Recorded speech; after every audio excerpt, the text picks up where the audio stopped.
Hi guys! Throwback muna tayo ngayon kasi na-miss ko to.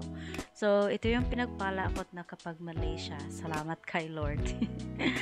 At this time, paakit kami niyan sa KL Tower. At sa nakita nyo, nakapila kami. Ang haba ng pilahan guys. Inabot kami na may 1 oras sa pagpila pa lang papasok sa elevator. At nang nakasakay na sa elevator, pagdating namin sa skydeck ay pila ulit ng mahigit 2 oras. Kaya while waiting, pasyal-pasyal muna kami around the skydeck at nag-picture taking. Sobrang ganda ng view sa itaas guys. Kitang-kita ang buong Kuala Lumpur.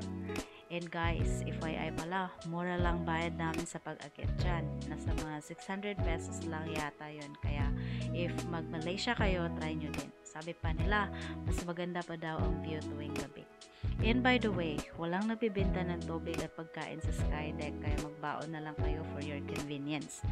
Meron naman mga display sa observation deck pero marami din tao doon. If gusto nyo bumili doon, bababa pa kayo at pipila ulit. So, better be ready than sorry.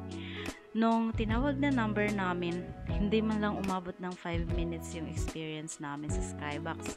But still, no regrets kasi that was a wonderful experience. At least, na-experience namin ang malula sa Skybox at pumiyok ang tenga namin sa 1,381 feet na elevator. Siya, hanggang dito na lang muna. See you on my next one. Bye guys!